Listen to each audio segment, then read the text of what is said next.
വാസ്തു നോക്കിയിട്ട് ഒരു വീടും പൊളിക്കേണ്ട ആവശ്യമില്ല. 32 തരത്തിലുള്ള കോലുകളുണ്ട്.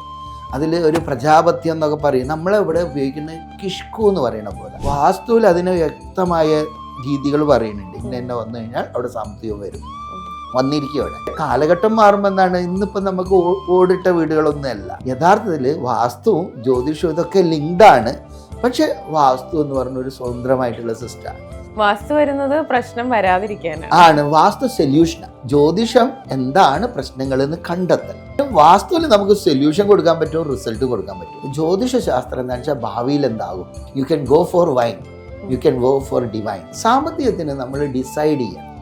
നമുക്ക് മാസത്തിൽ ഇത്ര വേണം, ഇങ്ങനെയൊക്കെ ആകണം, ഇത്ര മാസത്തിൽ ഇത്ര രൂപ ഉണ്ടാക്കണം. അതായത് രണ്ടാളുകളുള്ളൂ, ഒന്ന് ഞാനും 2 കള്ളന്മാരുമാണ്. ഞാൻ നന്നാണെന്ന് തീരുമാനിക്കണം. അപ്പോൾ വാസ്തുവിൽ നമുക്ക് ഫെയിം തരും, അതുമാതിരി തന്നെ എന്ന് പറഞ്ഞാൽ നമുക്ക് ധനം തരും, അതുമാതിരി തന്നെ ബന്ധങ്ങൾ നന്നാവും, എല്ലാം തരും. എല്ലാവർക്കും നമസ്കാരം. ഇന്ന് നമ്മോടൊപ്പം ഉള്ളത് നിശാന്ത് തോപ്പിൽ സാറാണ്. സാർ നമസ്കാരം. നമസ്തേ. നമസ്തേ. എല്ലാവർക്കും കുറേ ഡൗട്ടുകളാണ് ഈ വാസ്തു സംബന്ധിച്ചുള്ളത്. ഈ ഇടയ്ക്ക് എൻ്റെ ഒരു ഫ്രണ്ട് ഇങ്ങനെ സംസാരിച്ച് ഞാൻ കേട്ടിട്ടുണ്ടായിരുന്നു. ഇപ്പം വാസ്തു തെറ്റാണ് എന്ന് പറഞ്ഞിട്ട് ആ ഒരു വീട് പൊളിക്കണം എന്ന് പറയുന്ന ഒരു കാര്യം. ഇത് കേട്ടപ്പോൾ എനിക്ക് ഭയങ്കര ഒരു അൺഎത്തിക്കലായിട്ട് ഫീൽ ചെയ്തു. ഇത് ശരിക്കും എത്തിക്കലാണോ? വാസ്തു നോക്കിയിട്ട് ഒരു വീടും പൊളിക്കേണ്ട ആവശ്യമില്ല. പിന്നെ നമ്മളെവിടെ എന്താണെന്ന് വെച്ചാൽ കേരളത്തിൽ പണ്ട് കാലം മുതൽ തച്ചു ശാസ്ത്രമാണ് ഫോളോ ചെയ്യുന്നത്. അപ്പോൾ അതിലെന്താണെന്ന് വെച്ചാൽ നമ്മൾ കണക്കിൽ സ്റ്റക്കായിരിക്കുക. അതുകൊണ്ടാണ് ഈ പൊളിക്കേണ്ടി വരുന്നത്. അപ്പോൾ കണക്ക് ശരിയില്ല. അപ്പോൾ കണക്ക് ശരിയാക്കണമെങ്കിൽ എന്ത് വരും, മതിൽ പൊളിച്ച് രണ്ടാമതും പണിയേണ്ടി വരും. അതുകൊണ്ടാണ് അത് യഥാർത്ഥത്തിൽ ഈ പ്രോബ്ലം വരുന്നത്. ശരിക്കും അത് ഒരിക്കലും എത്തിക്കലല്ല. കാരണം എന്ന് പറഞ്ഞാൽ ഒരാൾ ഇഷ്ടത്തോടു കൂടിയിട്ടല്ലേ ഒരു വീട് ഉണ്ടാക്കണേ. അപ്പോൾ അയാളെ സ്വപ്നത്തോടു കൂടിയിട്ടാണ് അയാൾ വീട് ഉണ്ടാക്കുന്നത്. അപ്പോൾ അത് വന്നിട്ട് ഒരു വാസ്തുക്കാരൻ പറയും ഇത് ശരിയില്ല എന്ന് പറഞ്ഞ് പൊളിച്ച് മാറ്റാമെന്ന് പറയുമ്പോൾ അതുകൊണ്ടാണ് എല്ലാവർക്കും പേടിയേ ആളുകൾക്ക് വാസ്തു വിളിക്കാൻ തന്നെ. യഥാർത്ഥത്തിൽ എന്താണെന്ന് വെച്ചാൽ ഈ കണക്ക് നോക്കേണ്ട ആവശ്യം നമ്മളെ ആശാരിക്കാം. കാരണം എന്ന് പറഞ്ഞാൽ അദ്ദേഹത്തിന് കണക്കുണ്ടെങ്കിലേ ഉള്ളൂ. പണ്ടത്തെ എൻജിനീയറിംഗ് ആണ് അത്. അപ്പോൾ എന്ന് പറഞ്ഞാൽ പണ്ട് ഇന്നത്തെ മാതിരി സെൻറ്റിമീറ്ററും മീറ്ററും ഒന്നും ഇല്ല. അപ്പോഴെന്താണെന്ന് വെച്ചാൽ കോല് അങ്കുലം എന്നുള്ള കണക്കായി. അപ്പോൾ ആ കണക്കിലിപ്പോൾ നമുക്ക് നോക്കുമ്പോൾ ഇപ്പോൾ ചിത്രക്ക് ഒരു വീടുണ്ടാക്കണം. അപ്പോൾ വീട്ടിൽ വരും, സ്ഥപതി വരും. എന്നിട്ട് എന്താണ്, ഒരു ഈളെടുത്തിട്ട് നടുവിരലിൻ്റെ നടുഭാഗത്തൊന്ന് ഈള് വെക്കും. അപ്പം ഇതിന് ഒരു അങ്കുലം എന്ന് പറയും. എന്നിട്ട് അത് 24 പ്രാവശ്യം വെച്ച് കഴിഞ്ഞാൽ അതൊരു കോലായി മാറും. ഈ കോല് 4 പ്രാവശ്യം വെച്ച് കഴിഞ്ഞാൽ അതൊരു ദണ്ഡായി.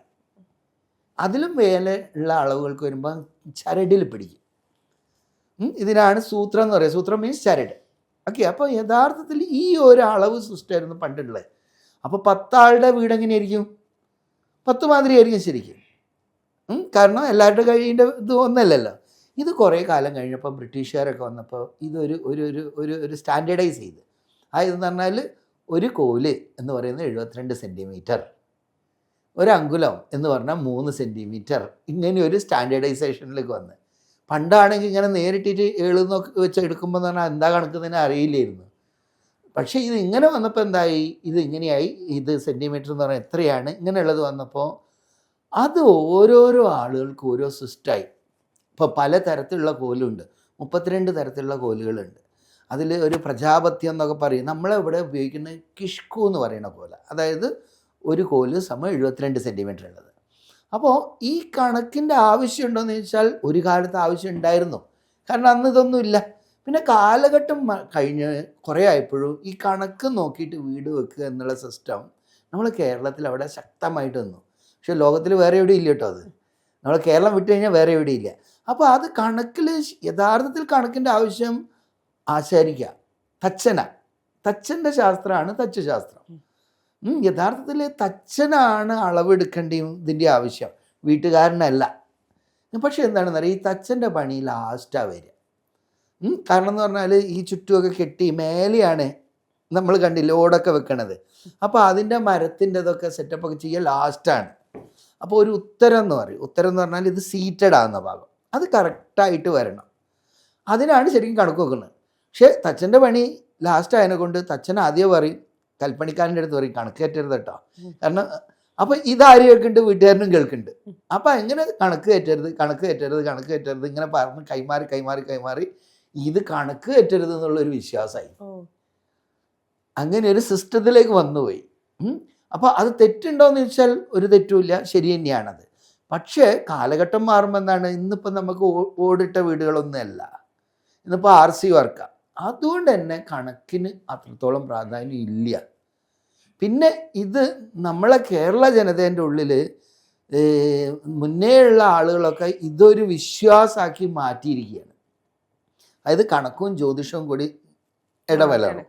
അപ്പം ഇടകലറുമ്പോൾ എന്താണെന്ന് വെച്ചാൽ നമ്മളൊരു ജ്യോതിഷൻ്റെ അടുത്ത് പോയാൽ വീട്ടിൻ്റെ ഒന്ന് നോക്കിച്ചോളൂ കേട്ടോ എന്ന് പറയും. അപ്പോൾ വീട്ടിൻ്റെ ഒന്ന് നോക്കിച്ചോളൂ എന്ന് പറഞ്ഞാൽ കേരളത്തിലുള്ള ആളുകൾക്ക് നോക്കാൻ അറിയാം, കണക്ക് നോക്കാനേ അറിയുള്ളൂ. ചില ആൾക്കാർ ഇങ്ങനെ പോയി കേൾക്കാറുണ്ട്, അതായത് വീടിന് എന്തെങ്കിലും പ്രശ്നങ്ങളോ കാര്യങ്ങളോ ഉണ്ട് എന്നുണ്ടെങ്കിൽ ചിലപ്പോൾ അത് വാസ്തു റിലേറ്റഡ് ആയിരിക്കാം, പക്ഷെ ഒരു ജ്യോതിഷന്റെ അടുത്ത് പോകും.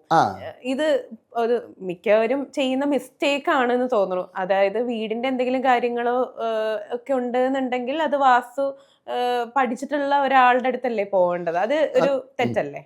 അത് തെറ്റും മിസ്റ്റേക്കും അല്ല. നമ്മളെവിടെ ഒരു പ്രശ്നം വന്നു കഴിഞ്ഞാൽ ആദ്യം ഒരാൾ പോവുക ജ്യോതിഷന്റെ അടുത്താണ്. അപ്പൊ എന്താണെന്ന് വെച്ചാല് ജ്യോതിഷനെ പറയുന്ന പ്രശ്നക്കാരെന്നാ. പ്രശ്നക്കാരെന്ന് പറഞ്ഞാൽ എന്ത് പ്രശ്നമാണെന്ന് കണ്ടുപിടിക്കുന്ന ആള്. മൂപ്പര് നോർമലായിട്ടോ, മൂപ്പര് സാധാരണ മനുഷ്യനാ, മൂപ്പര് പ്രശ്നക്കാരനല്ല. പക്ഷെ എന്താണ് പ്രശ്നം എന്ന് കണ്ടുപിടിക്കുന്ന ആള്. അപ്പോൾ ജ്യോതിഷന് പറയും പ്രശ്നക്കാരെന്ന് പറയും. അപ്പോൾ ഈ പ്രശ്നക്കാരനാണ് ഇന്ന ചെയ്തോളൂ എന്നുള്ള നിർദ്ദേശങ്ങൾ കൊടുക്കുക. അപ്പോൾ മൂപ്പര് കവടിയൊക്കെ വെച്ച് നോക്കിയിട്ട് രാഹു ഇതിലെ വരുന്നുണ്ട്, ഗുളിയൻ ഇതിലെ ഉണ്ട്, അത് കണ്ടെത്തി കഴിഞ്ഞ് കഴിഞ്ഞാൽ അപ്പോൾ അതിനനുസരിച്ച് പിന്നെ അദ്ദേഹം നിർദ്ദേശം കൊടുക്കലായി. അങ്ങനെയാ സിസ്റ്റം. അപ്പോൾ അദ്ദേഹമാണ് പരിഹാരത്തിനായിട്ട് വാസ്തുക്കാരനെ കാണാൻ പറയുക. ഇങ്ങനെയൊരു സിസ്റ്റമായി. ഇത് എപ്പോഴാണ് വരുന്നത് വെച്ചാൽ എന്തും പ്രശ്നം വന്നാല, ആളുകൾക്ക് എന്തും പ്രശ്നം വന്നു കഴിഞ്ഞാൽ ജ്യോതിഷൻ്റെ അടുത്ത് പോകും, അപ്പോഴാണ് വീട് നോക്കണം എന്ന് പറയുക. അതിൻ്റെ സൊല്യൂഷനായിട്ടാണ് അധികം ആളും വാസ്തു നോക്കൽ. യഥാർത്ഥത്തിൽ വാസ്തുവും ജ്യോതിഷവും ഇതൊക്കെ ലിങ്ക്ഡാണ്. പക്ഷെ വാസ്തു എന്ന് പറഞ്ഞൊരു സ്വതന്ത്രമായിട്ടുള്ള സിസ്റ്റമാണ്. അപ്പോൾ ഇപ്പോൾ ഒരാൾക്ക് വീട് വെക്കണമെങ്കിലാണ് നേരിട്ടിട്ട് വാസ്തുക്കാരൻ്റെ അടുത്ത് എത്തുക. അപ്പോഴെന്താണെന്ന് വെച്ചാൽ വാസ്തുക്കാരൻ്റെ അടുത്ത് എത്തൂല, ഇപ്പം എഞ്ചിനീയറുടെ അടുത്ത് പോകും. ഇപ്പം എഞ്ചിനീയറുടെ അടുത്ത് പോയി പറയുമ്പോൾ ഒന്ന് വാസ്തുവും കൂടി നോക്കണം. അപ്പോഴാണ് ഇന്ന ഒരാളുണ്ട് കേട്ടോ, അയാളുടെ അടുത്ത് പോയിക്കോളൂ എന്ന് പറയാം. അപ്പോൾ ഈ ജ്യോതിഷൻ്റെ അടുത്ത് പോകുന്നത് യഥാർത്ഥത്തിൽ പ്രോബ്ലം വരുമ്പോഴാണ്. ഇല്ലാണ്ട് ആരും ജ്യോതിഷന്റെ അടുത്ത് പോകുമോ? വാസ്തു വരുന്നത് പ്രശ്നം വരാതിരിക്കാനാണ്. ആണ് വാസ്തു സൊല്യൂഷനാണ്. ജ്യോതിഷത്തിൽ എന്താണെന്ന് വെച്ചാൽ ഇന്ന ഉണ്ട് എന്നുള്ളത് കണ്ടെത്തലാണ്. ജ്യോതിഷം എന്ന് പറയുന്നത് വളരെ വ്യക്തമായിട്ടുള്ള സയൻസാണ്, ഒരു കളക്ഷൻ ഓഫ് ഡാറ്റയാണ്. അതായത് ഇന്നിപ്പോൾ സൂര്യൻ ഉദിച്ചു, നാളെ ഉദിക്കൂലേ, മറ്റന്നാൾ ഉദിക്കൂലേ, ഒരു വർഷം കഴിഞ്ഞാൽ ഉദിക്കൂലേ.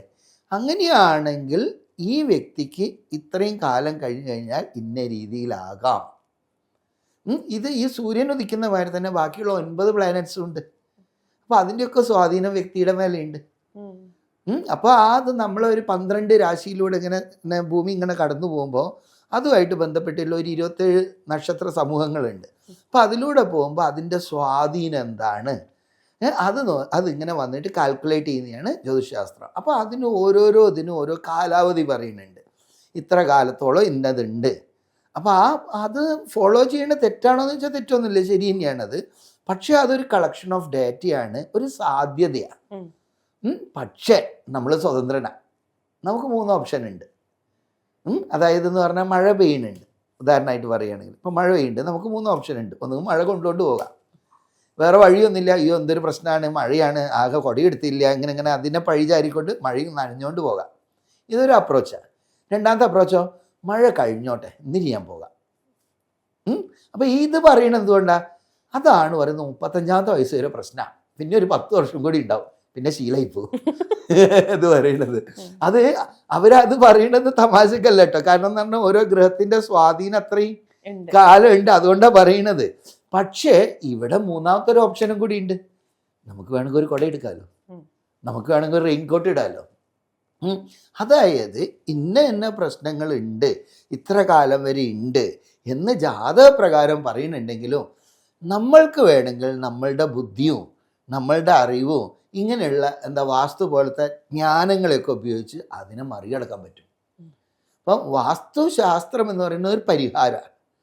ജ്യോതിഷം എന്താണ് പ്രശ്നങ്ങളെന്ന് കണ്ടെത്തൽ. ഗുഡ്.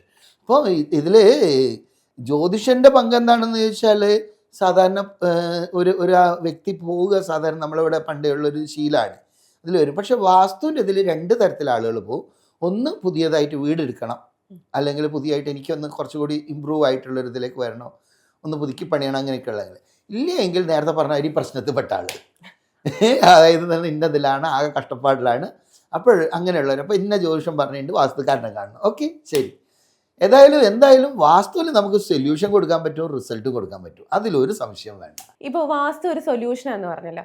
അപ്പോൾ ഈ ഒരു സൊല്യൂഷൻ കണ്ടിട്ടും ആളുകളുടെ പ്രശ്നങ്ങൾ മാറാതിരിക്കുന്ന സാഹചര്യങ്ങളും ഉണ്ടാകാറുണ്ട്. അപ്പോൾ നമുക്കൊരു സംശയം വരും, ഈ ഒരു വാസ്തുവും കർമ്മയുമായിട്ട് എന്തെങ്കിലും ഒരു കണക്ഷൻ ഉണ്ടോ? വണ്ടർഫുൾ, നല്ല ചോദ്യമാണ് അത്. Very good.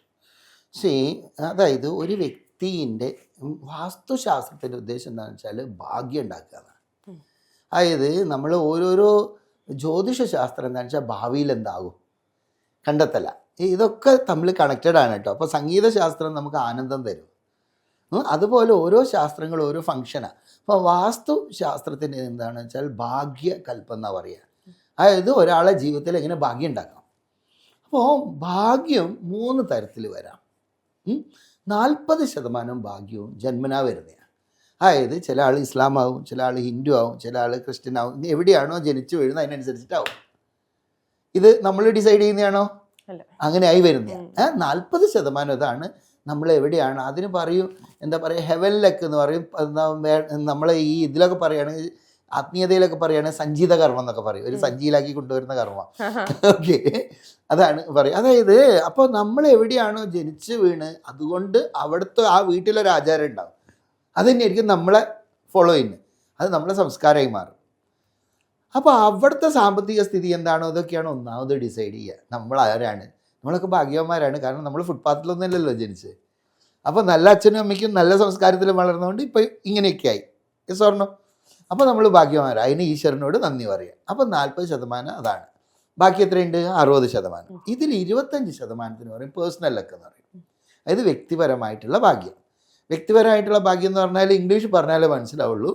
Every action there is an equal and opposite reaction. എന്തിനൊരു പ്രതിപ്രവർത്തനം ഉണ്ട്. അപ്പോൾ അത് പറയണതാണ്, you can go for wine, you can go for divine, up to you. നിങ്ങൾക്ക് വേണമെങ്കിൽ നല്ല അച്ചടക്കത്തോടു കൂടി ഒക്കെ നിന്നിട്ട് നമ്മളെ കേരളത്തിലെ ബീവറേജിൻ്റെ മുന്നിലൊക്കെ ക്യൂ നിന്നിട്ടൊക്കെ ആകാം, അങ്ങനെ വൈനിന് വേണ്ടി പോകാം. ഇല്ല എങ്കിൽ ഡിവൈനിന് വേണ്ടിയിട്ട് പോകാം, അപ് ടു യു. നിങ്ങളെ എനർജി എവിടെയാണോ ഇടുന്നത് അതിനനുസരിച്ചിട്ടായിരിക്കും റിയാക്ഷൻ. ഇതിന് പറയും കർമ്മഫലം. ഇതാണ് നിങ്ങളെ ചോദ്യം, കർമ്മഫലം. ഈ കർമ്മഫലം എന്ന് പറഞ്ഞു കഴിഞ്ഞാൽ ഇംഗ്ലീഷ് പറഞ്ഞാലും മനസ്സിലാവുള്ളൂ എന്ന് പറഞ്ഞതാണ്. ഇത് കർമ്മഫലം എന്ന് പറഞ്ഞാൽ ആക്ഷൻ എന്താണോ അതുപോലെ റിയാക്ഷൻ വരും. അപ്പോൾ വാസ്തു നന്നായിട്ടൊക്കെയാണ്, പക്ഷേ ആള് സ്വഭാവം എങ്ങനെ, ഇത് പക്ഷെ വാസ്തു സ്വാധീനിക്കട്ടോ. വാസ്തു കൊണ്ട് അതിനൊക്കെ ചേഞ്ച് ചെയ്യാനൊക്കെ പറ്റും. അത് ഞാൻ നോക്കിയിട്ട് ഇന്ന് വരെ വാസ്തു ശരിയാക്കിയിട്ട് പിന്നെ പ്രശ്നം വന്നായിട്ട് അധികം കണ്ടിട്ടില്ല. ഇല്ല, അങ്ങനെയൊന്നും ഇതുവരെ റിപ്പോർട്ട് ചെയ്തിട്ടില്ല. എന്തായാലും ഗുണമുണ്ട്. അത് ഞാൻ 32 വർഷം ഈ ഫീൽഡിൽ. അപ്പം ഇതുവരെ റിസൾട്ട് കിട്ടിയിട്ടുള്ളൂ. ഇനിയിപ്പോൾ ചിലത് ഉണ്ട്, അത് പക്ഷെ പറഞ്ഞതുപോലെ നമ്മൾ ചെയ്യണം. കാരണം ആക്ഷൻ നടന്നാലേ റിയാക്ഷൻ വരുള്ളൂ. ഇപ്പോൾ നേരത്തെ പറഞ്ഞൊന്ന് കംപ്ലീറ്റ് ചെയ്യുക. അപ്പോൾ 40% ജന്മനാണുള്ളത്, 25% കർമ്മം കൊണ്ട്. ബാക്കി എത്രയുണ്ട്? 40, 25, 65, ബാക്കി 35. ഈ 35% യഥാർത്ഥത്തിൽ വാസ്തു. അതായത് നമ്മൾ നല്ലൊരു പൂന്തോട്ടത്തിലിരിക്കുക, നമുക്ക് ഇഷ്ടം മാതിരി നേരെ ഇരിക്കുക, ഇല്ലേ? നേരെ കുറച്ചൊരു മീൻ മാർക്കറ്റിൽ ഇരിക്കുകയാണെങ്കിലോ എടുക്കാൻ പറ്റുള്ളൂ, വേഗത ആവും, അല്ലേ? നമ്മൾ നല്ലൊരു ക്ഷേത്രത്തിൽ ഇരിക്കുകയാണ്, അല്ലെങ്കിൽ നല്ലൊരു മനോഹരമായ സ്ഥലത്തിരിക്കുകയാണ്, ഒരു ഹൈഫൈ ലെവലിൽ ഇരിക്കുകയാണ്, ഒക്കെയാണ്. അതേ സമയത്ത് പോലീസ് സ്റ്റേഷനിൽ ഇരിക്കുകയാണെങ്കിലോ? അതായത് അന്തരീക്ഷം എങ്ങനെയാണോ അത് നമ്മൾ സ്വാധീനിക്കും. അതിനനുസരിച്ച് നമ്മളെ സ്വഭാവമൊക്കെ മാറും. അതുമാതിരി നമ്മൾ ഇറിറ്റേറ്റഡ് ആവും, ചിലപ്പോൾ ഇതൊക്കെ ഇട്ടിട്ട് ഓട്ടോടാനൊക്കെ തോന്നും. പക്ഷേ അത് പറ്റില്ല. ഇതെന്തുകൊണ്ടാണെന്ന് വെച്ചാൽ ആ സറൗണ്ടിങ്സിലുള്ള ഊർജ്ജം, എൻവയൺമെൻറ്റിലുള്ള ഊർജ്ജം, ഇത് 3ഉം കൂടിയിട്ടാണ് ഒരാളെ ജീവിതത്തിനെ തീരുമാനിക്കുക. അതായത് എന്ന് പറഞ്ഞാൽ 1 ജന്മനാ വരുന്നത്, 2 അയാളുടെ കർമ്മം കൊണ്ടുള്ളത്, 3 വാസ്തു അന്തരീക്ഷത്തിലെ ഊർജ്ജം. ഈ 3ഉം കൂടി വർക്കൗട്ട് ആകുമ്പോഴാണ് ഈ വ്യക്തിയിലുള്ള മാറ്റങ്ങൾ വരിക. അപ്പോൾ ഇതിൽ ആദ്യത്തെ 40 ഒന്നും ചെയ്യാൻ പറ്റില്ല, കാരണം ജനിച്ചു പോയില്ല. മുന്നേ അറിയെങ്കിൽ വല്ല അംബാനീൻ്റെ മോനൊക്കെ ജനിക്കാനും, പക്ഷെ ഇനി പറ്റൂല. പക്ഷെ ഇനി എന്താ പറ്റുന്ന ആ കൂടി ഇത്രയേ ഉള്ളൂ. നമുക്ക് വേണമെങ്കിൽ 25-നെയും ഈ 35-നെയും, അതായത് കർമ്മത്തിൻ്റെയും അതുമാതിരി തന്നെ 35 എന്ന് പറഞ്ഞാൽ വാസ്തുവിൻ്റെ എടുത്ത് നമുക്ക് കളിക്കാൻ പറ്റും. എങ്ങനെ വേണം തീരുമാനിക്കാം, അതുമാതിരി ആകാം. ഇപ്പം ഞാൻ നന്നാകണമെന്ന് ആര് വിചാരിക്കണം? ഞാൻ തന്നെ വിചാരിച്ചു. വേറെ ആരും വിചാരിച്ചിട്ട് കാര്യമുണ്ടോ? ഇല്ല. അപ്പം നമ്മൾ അതിനനുസരിച്ചിട്ടായിട്ട് അപ്പം നന്നാകുക എന്ന് പറഞ്ഞാൽ എന്താ? അപ്പം നന്നാകുക എന്ന് പറഞ്ഞാൽ 1 ശാരീരികമായിട്ടാണ്, 2 സാമ്പത്തികമായിട്ടാണ്, 3 നമ്മളെന്താണ് കുടുംബപരമായിട്ടാണ്, 4 സാമൂഹിക സോഷ്യലി ഉള്ള നമ്മളൊരു സ്റ്റാറ്റസ് എന്നൊക്കെ പറയില്ലേ, ഈ 4 തരത്തിൽ നമുക്ക് നന്നാകാം. അതൊന്ന് ആരോഗ്യം ഉണ്ടായിക്കൊള്ളാം, ഇല്ലാണ്ട് സംഭവം നടക്കൂല. എന്തൊക്കെ പറഞ്ഞാലും ശരി, ആരോഗ്യം ഇല്ലെങ്കിൽ കാര്യം നടക്കും. അപ്പോൾ ആരോഗ്യം ഉണ്ടാകണം, അതൊന്നാമത്തെ നന്നാവില്ല. അപ്പോൾ അതിന് വേണ്ടിയിട്ട് എന്തെങ്കിലുമൊക്കെ നമ്മൾ യോഗയോ മെഡിറ്റേഷനോ അല്ലെങ്കിൽ എക്സസൈസോ ഡെയിലി വർക്കൗട്ടോ എന്തെങ്കിലും ആയിട്ട് ചെയ്തോളണം എന്നാണ്. രണ്ടാമത്തെ പറയണത് എന്താണെന്ന് വെച്ചാൽ നമ്മൾ ഈ ഒന്നാമത്തെ പറഞ്ഞത് ശാരീരികം, രണ്ടാമത്തത് പറയുന്നത് സാമ്പത്തികം. സാമ്പത്തികത്തിന് നമ്മൾ ഡിസൈഡ് ചെയ്യണം, നമുക്ക് മാസത്തിൽ ഇത്ര വേണം, ഇങ്ങനെയൊക്കെ ആകണം, ഇത്ര മാസത്തിൽ ഇത്ര രൂപ ഉണ്ടാക്കണം. ഇത് ആര് തീരുമാനിക്കണം? നമ്മളല്ല, ഞാൻ നമ്മളെന്ന് പറഞ്ഞിട്ട് കാര്യമില്ല. കാരണം ആരും നമ്മളെ പറ്റി ചിന്തിക്കൂല. എന്നെ പറ്റി ചിന്തിക്കുന്ന ഒരേ ആളെ ഭൂമിയിലുള്ള ആര്? ഞാൻ. പിന്നെ വേറെ ഒരാളും കൂടി ഉണ്ട് കേട്ടോ. നമ്മൾ നന്നായിട്ട് നന്നാകണോ, നന്നായി കടന്നുറങ്ങണമെന്ന് വേറെ ഒരാളും കൂടി ഉണ്ട് പ്രാർത്ഥിക്കുന്നവരാണ്. അതാണ് കള്ളന്മാർ. കാരണം അവർക്ക് നല്ലോണം കൊള്ളടിച്ച് കൊണ്ടുപോകാൻ പറ്റുള്ളൂ. അതായത് 2 ആളുകളേ ഉള്ളൂ, ഒന്ന് ഞാനും 2 കള്ളന്മാരുമാണ്. ഞാൻ നന്നാകണമെന്ന് തീരുമാനിക്കണേ. എന്തൊരു വിരാതാഭാസം അല്ലേ? നമ്മൾ നന്നാകണമെന്ന് പ്രാർത്ഥിക്കണത് കള്ളന്മാരൊക്കെയാണ്. നേരെ കുറച്ച് ബന്ധുക്കളായാലും ശരി, സുഹൃത്തുക്കളായാലും ശരി, ഓ ഇവനെ എങ്ങനെ നടന്നാണ് ഇപ്പം നോക്കോ എൻ്റെ ഒരു ഇതാണ് പറയുന്നത്. അപ്പോൾ നമ്മൾ വിഷമത്തിലാണെങ്കിലോ ചിലവർക്കൊക്കെ സന്തോഷം. യെസ്. അപ്പോൾ ഈ നന്നാകണം എന്നുണ്ടെങ്കിൽ ഒന്ന് സാമ്പത്തികമായിട്ട് നന്നാകണമെന്നാണ് നമ്മൾ ഡിസൈഡ് ചെയ്യണം. എന്നിട്ട് വാസ്തുവിൽ അതിന് വ്യക്തമായ രീതികൾ പറയുന്നുണ്ട്. ഇന്ന വന്നു കഴിഞ്ഞാൽ അവിടെ സാമ്പത്തികം വരും, വന്നിരിക്കും, അവിടെ ഒരു ഡൗട്ടും വേണ്ട. ഇന്ന ആകുമ്പോൾ എന്താ ജോലി കിട്ടിയില്ല, ഇന്ന ആകുമ്പോൾ ദാരിദ്ര്യമാകും, ബാങ്ക് ലോൺ വരും, ഇതിനൊക്കെ വ്യക്തമായിട്ടുള്ള സ്ഥാനങ്ങൾ തന്നെ വാസ്തു പറയുന്നുണ്ട്. അപ്പോൾ വാസ്തു ഉപയോഗിച്ചിട്ട് നന്നാകുക എന്ന് പറഞ്ഞു കഴിഞ്ഞാൽ ഒന്ന് സാമ്പത്തികമായിട്ട്, അതുമാതിരി തന്നെ ഹെൽത്തിനും ഉണ്ട് കേട്ടോ. ഹെൽത്തും ചില കാര്യങ്ങൾ ഇതാകുക. ഇപ്പം ചില വീടുകളിലൊക്കെ കാണാൻ ഈ കിഴക്കുന്നുള്ള സൂര്യപ്രകാശം ഉള്ളിൽ വരില്ല. ആസ് എ റിസൾട്ട് രാവിലെ എണീച്ച് കഴിഞ്ഞാൽ ചുമയ്ക്കും. രാവിലെ എണീച്ച് കഴിഞ്ഞാൽ കുറച്ച് നേരം കഫം വല്ലാണ്ടുണ്ടാവും, അപ്പോൾ കുറച്ച് നേരം ചുമയ്ക്കും, എന്നിട്ടേ ബോഡി ലെവലാവുള്ളൂ. ഇതെന്തുകൊണ്ടാണ് വരുന്നത് വെച്ചാൽ ശരിക്കും ആ വാസ്തുവുള്ള പ്രോബ്ലം. അപ്പോൾ അവിടെയാണ് വാസ്തു വർക്കൗട്ടാണത്. അപ്പോൾ ആരോഗ്യത്തിൽ വർക്കൗട്ടാവും, പിന്നെ സാമ്പത്തികത്തിൽ വർക്കൗട്ടാവും. പിന്നെ പറയുന്ന ഫാമിലി എന്ന് പറഞ്ഞാൽ നമ്മളെ റിലേഷൻഷിപ്സ് ഒക്കെയാണ്. അപ്പോൾ കുടുംബം എന്ന് പറഞ്ഞാൽ കുടുംബം ഇമ്പം ഉണ്ടാകുന്നതാണ് കുടുംബം. അപ്പോൾ ഇമ്പം ഉണ്ടാകണമെന്നുണ്ടെങ്കിൽ വാസ്തുവിൽ ചില സ്ഥലങ്ങളൊക്കെ ഉണ്ടാകണം. അതായത് ഹസ്ബൻഡ് ആൻഡ് വൈഫ് റിലേഷൻഷിപ്പ്. ഈ റിലേഷൻഷിപ്പ് കോർണർ എന്ന് ചൈനീസ് വാസ്തുവിൽ പറയും. നമ്മളെവിടെയാണ് പ്രിയപ്പെട്ട കന്നിമൂല എന്ന് പറയും, അല്ല പറയാണ്. അപ്പോൾ ഓരോരോ സ്ഥലത്തും അതിനനുസരിച്ച് അത് മാറും. അപ്പോൾ അവിടെ കറക്റ്റായിട്ടുള്ളത് വന്നോ നമുക്ക് ആ റിലേഷൻഷിപ്പ് കറക്റ്റാവും. ഇല്ലയോ ഈ എന്താ പുശുക്കലും കശകശയും ഒക്കെ വരും. എന്നിട്ട് ആസ് എ റിസൾട്ട് എന്ന് പറഞ്ഞാൽ പിന്നെ എന്താണ് ബന്ധങ്ങൾ പോവുക. ഇപ്പോൾ ഏറ്റവും കൂടുതൽ ഡൈവേഴ്സൊക്കെ നടക്കുന്നത് കാണുന്നുണ്ട്. കാരണം എന്ന് പറഞ്ഞാൽ ഇപ്പോൾ ഏറ്റവും കൂടുതൽ ഭംഗിയാക്കിയിട്ട് വീടുണ്ടാക്കണോ അത്രത്തോളം പ്രോബ്ലമാണ്. കാരണം എന്ന് പറഞ്ഞാൽ കുറച്ച് അങ്ങോട്ടും ഇങ്ങോട്ടൊക്കെ തള്ളി വെച്ച് കഴിഞ്ഞാൽ എന്തായി? അപ്പോൾ അതിനനുസരിച്ചിട്ട് തള്ളാനൊന്നും പാടില്ല എന്നൊന്നും ഇല്ല കേട്ടോ. അങ്ങോട്ടും ഇങ്ങോട്ടും തള്ളിയിലൊക്കെ ഉണ്ടാക്കുക, അല്ലെങ്കിൽ എല്ലാ വീടും പെട്ടിക്കൂടും ആയിരിക്കും പോലെ. അപ്പോൾ അങ്ങനെ ആക്കാം. പക്ഷെ ചില കാര്യങ്ങൾ ഫോളോ ചെയ്ത് കഴിഞ്ഞാൽ 100% റിസൾട്ട് വരും. കുടുംബജീവിതം നന്നാവും, ബന്ധങ്ങൾ നന്നാവും. പിന്നെ ലാസ്റ്റ് പറഞ്ഞത് എന്താണ്? Social status. സമൂഹത്തിൽ നിലയും വിലയും ഉണ്ടാകുക. ഇത് നമ്മൾ ക്രിയേറ്റ് ചെയ്യേണ്ട ഒരു സാധനം. ഇപ്പോൾ നമ്മൾ വരുമ്പോഴത്തേക്ക് ആളുകൾ ബഹുമാനത്തോടുകൂടി എഴുന്നേറ്റ് നിൽക്കുക എന്ന് പറയുന്നുണ്ടെങ്കിലോ അത് ആ വ്യക്തിക്ക് പ്രഭാവം വരുമ്പോഴാണ്, അല്ലേ? അല്ലെങ്കിൽ ഇയാൾ വരുമ്പോഴത്തേക്ക് വരുന്നുണ്ട് കേട്ടോ വേഗം പോകുക എന്ന് പറഞ്ഞൊരിതുണ്ട്. ഇനിയിപ്പോൾ ചിന്തിക്കേണ്ടതല്ല, നമ്മൾ വരുമ്പോൾ ആളുകൾ എങ്ങനെയാണ് വിചാരിക്കണമെന്നാണ്. അല്ല, അവിടെയാണ് വാസ്തുവിൻ്റെ അത്. അപ്പോൾ വാസ്തുവിൽ നമുക്ക് ഫെയിം തരും, അതുമാതിരി തന്നെ എന്ന് പറഞ്ഞാൽ നമുക്ക് ധനം തരും, അതുമാതിരി തന്നെ ബന്ധങ്ങൾ നന്നാവും, എല്ലാം തരും. അപ്പോൾ സോഷ്യലി ഉള്ള എന്താ സ്റ്റാറ്റസൊക്കെ ആകുക എന്ന് പറഞ്ഞാൽ ഇപ്പോൾ അറിയപ്പെടുന്ന ആളാകുക, സിനിമാ നടന്മാരാകുക, അല്ലെങ്കിൽ അതൊന്നും വേണ്ട വലിയ വലിയ ക്ലബ് മെമ്പേഴ്സ് ആകുക. ഇതൊക്കെ സോഷ്യൽ സ്റ്റാറ്റസിൻ്റെ ഭാഗമായിട്ടാണ് ജനങ്ങൾ കാണുന്നത്. ഒന്നും വേണ്ട, നമ്മൾ പുറത്തേക്ക് ഇറങ്ങി നടക്കുമ്പോൾ എല്ലാവരും ഒരു എന്തൊക്കെയുണ്ട് വിശേഷം ഏട്ടാ ചോദിക്കണ ഒരു അവസ്ഥ ഉണ്ടാകുക എന്നറിയില്ല. അത് തന്നെയാണ് നമ്മൾ സോഷ്യലി ഉള്ള നമ്മളെ ഉയർച്ച. ഇതൊക്കെ ക്രിയേറ്റ് ചെയ്യാൻ വാസ്തു നമ്മളെ സഹായിക്കും.